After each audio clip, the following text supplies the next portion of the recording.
Nikasema leo nataka niongee taratibu sana. Hii dozi hii. Ni watu vyombo mnasikiliza kwa ongera. Mbona mnasoma Biblia?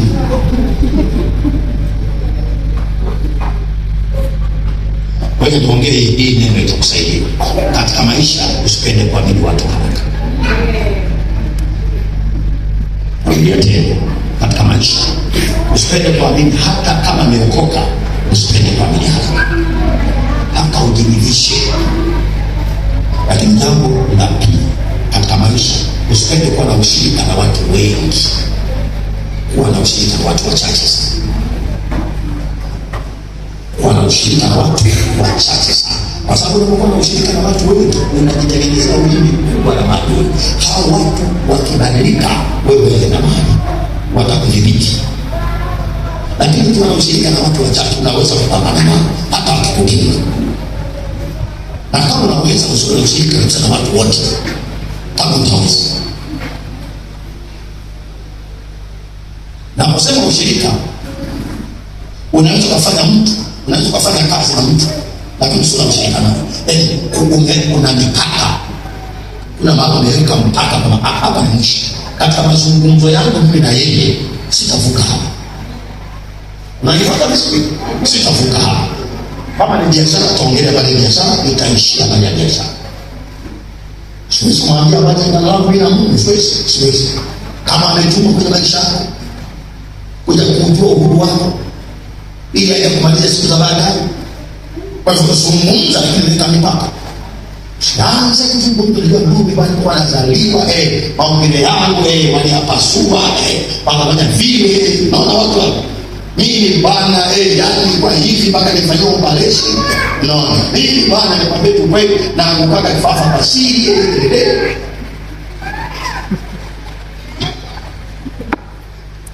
mpaka kweli. Bali naongea vizuri, hii ni hekima na kupata. Hekima na kupata. Zamani hizi zimekuwa ni zamani za kazi. Zamani ambazo kila aliye mbele yako weka 50-50 ni adui ama rafiki. Narudia tena. Kila aliye mbele yako, hata huyo ndiye kanani. Ana mama. Wewe unamwangalia. Wakushoto na wakulia na wale yako. Muda wote atakuwa adui yako. Sasa tunafiki, lakini atakuwa ndio. Sasa hivi haonyeshi kwa sababu ya muziki kitu. Hata kwa muziki ndio utajua anaitwa haleluya ama ombeni. Sasa hana shida wewe kwa sababu wewe wa kawaida. Akiona umeanza kutoka kwenye hali ya kawaida, unaanza kuingia kwenye hali ya kutokuwa mtu wa kawaida, tayari anaanza kujifunua yeye kwa nani kwako. Mimi namjua mwana huyu kitambo tu. Huyu ni ulizeni hapa kitu hapo. Hamna kitu. Aeleze historia yake ya pesa aliyopata. Aeleze. Mimi si hapo. Najua huyu. Na watu lazima waamini kwa sababu alikuwa anakaa na wewe, ama alikuwa rafiki yako na wewe, ama alikuwa anashiriki biashara na wewe. Hana ugomvi na wewe kwa sababu anaona wewe na yeye mko sawa tu. Ni watu wachache sana. Nilikuwa na zile historia ya nani huyu yule kwa anacheza Simba huyu anaitwa Vunjabe. Vunjabe alikuwa anafanya. Hao ni watu wachache sana duniani. Vunjabe anasema alikuwa anafanya anaitwa nani? Friend.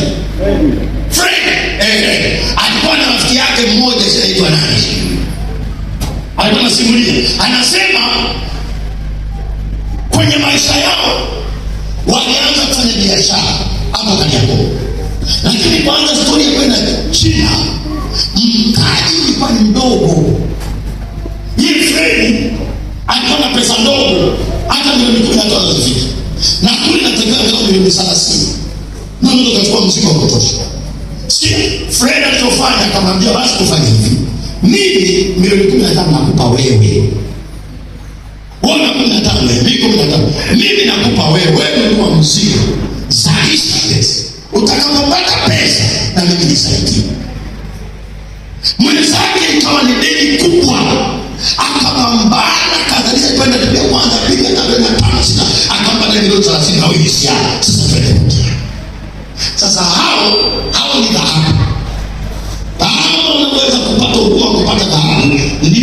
kupata Mungu kupata marafiki wa aina hii. So kama ni hivyo, nenda patana, nenda patana.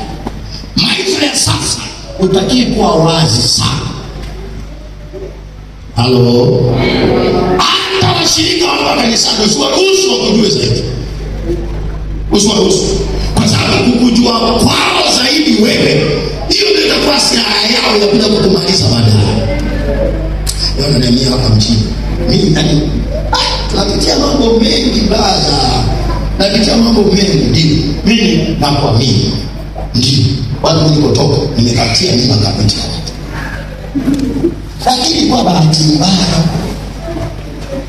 hatutapenda kuoana, ni michezo ya ujana huu. Sasa wazazi walikomani kwamba ni hoi na haki kwa nataka ndio kutaka kukimbia kumchi. Hiyo silaha anaenda kukua nayo kesho. Baba ananiambia nini wewe? Watu wametelekeza mtoto watu huko nyumbani kwao. Angalia mpaka leo. Unaifona unaona kama wewe. Mambo yingie tu hiyo. Kauka. Jutia makosa yako. Inuka tena hata kumtafuta Bwana. Na kama ya mambo nifanya, mwambie Mungu unisamehe. Unisamehe. Unisamehe. Sasa nimetoa mfano, sio kama umefanya hivyo kweli. Kwa sababu huyo binti atakulilia mpaka kaburini. Bwana asifiwe sana. Unapokuwa wazi kwa wenzako, ni muhimu kuwa na mipaka. Fungua Mathayo 30. Na ndio Mungu hana imani na watu wanaoongea sana. Mungu afanya nao agano.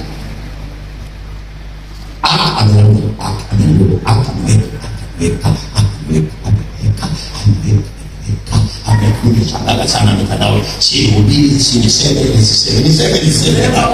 Lazima niseme. Unataka ni mwanamke nimeishi na mwanamke. Yaani kibania ndio shida, kibania. Na yeye akisema sasa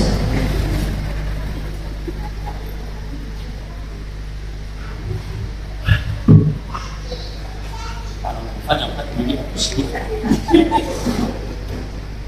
Watu unaongelea.